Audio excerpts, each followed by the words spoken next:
Hey there! So what is the deal with Remington bullet knives? I mean, what are they exactly? And how did they get started? Are they old? Are they new? Who really makes them? And why are there so many different types? So if you've ever wondered about any of that, hang on, because I'm going to answer all those questions and more and save you a whole lot of time trying to figure it all out.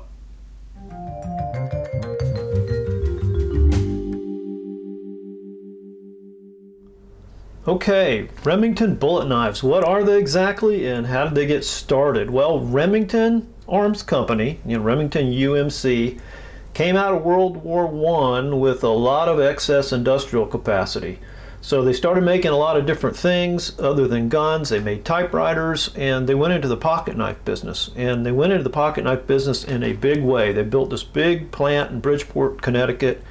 They made pocket knives up until 1939. So from 1920 to 1939 they made pocket knives. At one point they were making up to 3 million pocket knives a year in like 1,000 different patterns, believe it or not, or variations. So in 1922 they brought out the model R1123. It was a large folding hunter. It's become known as the Jumbo Trapper, with a .30 caliber bullet shield inlay. And they weren't called bullet knives at the time, but they've gone on to be known as that. And so these were their highest quality knives at the time. They were very expensive at the time, and they weren't produced in really great numbers because people in the 1920s and 30s couldn't afford to buy real expensive pocket knives. So today, those original bullet knives, and they were made in about 11 different patterns, some of them with different treatments for the handle, so maybe 14, 15 different variations altogether. Today those original knives are highly sought after by collectors and command a big price. They'll cost hundreds if not thousands of dollars based on the condition.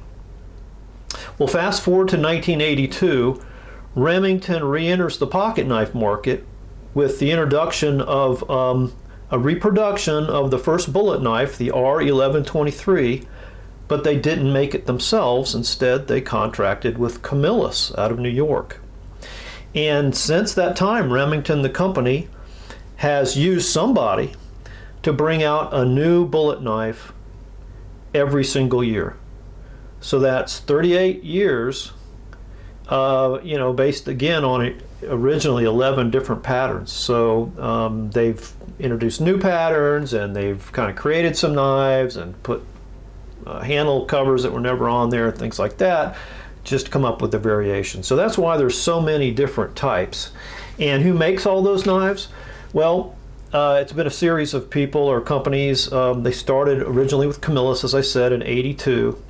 Camillus made the knives up to 2006 or 2007 thereabouts, when they went out of business. In 2007 or 2008, the contract was picked up by Baron Son. So they made the knives up and through 2017. So they made the knives for about 10 years, Camillus for about 25 years. And then the last 3 years, Buck Knives out of Post Falls, Idaho, have made the knives. They started in 2018 rather. So for 38 years, Remington bullet knives have been sold by Remington and have been made by some U.S. knife maker. All right, well, on to this knife specifically. This is a 1988 reproduction of Remington's R4466. It was brought out and called the Muskrat, although Remington never called it a Muskrat. They did have a Muskrat in their early catalogs, but it was not a bullet knife. This was simply referred to as an outdoorsman's knife. And I think the reason they didn't call it a Muskrat is it's not properly a Muskrat. It has a long clip point blade on this end, but on this end, instead of another clip point blade like a Muskrat would have, it has a spay blade like a trapper. So what this really is, technically, is a double-ended trapper. But Remington just called it the R4466. Camillus was the company that said it was a Muskrat when they brought it back out. I talked about these knives now being reproduced for 38 straight years based on just 11 different original patterns. So they've had to do a lot of repeats and recreations, and they've made some knives that didn't really exist originally. Camillus actually reintroduced this model in 1998, called it the Lumberjack, and it was the same except it had imitation Cocobolo handles made out of Delrin. And so because of that, they changed the model number from 4466 to 4468. The way Remington's pattern numbers worked is R stood for folding knife, the middle digits were the pattern numbers, and the last digit always indicated the type of handle material. This happens to be what they call a silver bullet knife. So what is that? Well, when Camillus had the contract, they started kind of overproducing the knives. The first few years, 82 to 89, I read they produced about 12,000 knives a year, which was a lot. In 90 to 92, they really ramped up and made about 30,000 bullet knives a year. 93 to 99, about 15,000 a year, and then I read 2000 to 2007, back down to about 7,500 a year. So they really kind of started to overproduce, and Smoky Mountain Knife Works contracted with them to get special factory orders of what they called the silver bullet knives, which were made in lower numbers, more exclusive. They were 4,000 to 5,000 a year. And the differences basically were that instead of a nickel silver bullet inlay, it was sterling silver. As you can see here, it says sterling. Instead of having Delrin handles, they had real bone handles, and they were serialized. And this serial number on a bolster would match a serial number on a special presentation box, which looked a lot like a Remington ammunition box. So that's all the silver bullet is. They were made from 88 to 2002, again by Camillus, a special factory order, exclusively sold by Smoky Mountain Knife Works, limited to 4,000 to 5,000 a year. Now, Buck has had the contract, as I mentioned, from 2018 on, and they reintroduced the silver bullet as well. And they're creating these special silver bullets each year alongside the regular bullet reproductions. I think they're very exclusive, about 500 a year, and they cost, the cost reflects that. Just a little correction after looking at my notes. Camillus brought this knife back out as the Lumberjack in 1997 with the imitation Cocobolo. And then when Bear & Sons had the contract in 2015, they brought this knife out again as the Cliffhanger. And Bear & Sons used real bone handles, but they got a couple other things wrong. They didn't line the bolsters like the original had, and they used 3 pins instead of 4 pins like the true original had. Also, the Bear & Sons knives have, I think, really kind of crappy looking tank stamps. They do use the original tank stamp, but they just don't look the right size and font. Something's wrong with them. All right, so the reason I wanted this particular model out of all of them is that it's really one of the few pocket-friendly sizes they have. This is a 3 5/8 inch pocket knife, so it's your standard perfect pocket-sized pocket knife. A lot of the other bullet knives are really big, like they're hunters, trappers, and things like that. Also, I didn't want one with plastic handles. So Camillus always used Delrin, as I mentioned before, except for on their silver bullets. So I wanted the silver bullet. So the 1988 Delrin one wasn't proper. The 1988 bone one really isn't proper either for this model, because this model always had staghorn scales.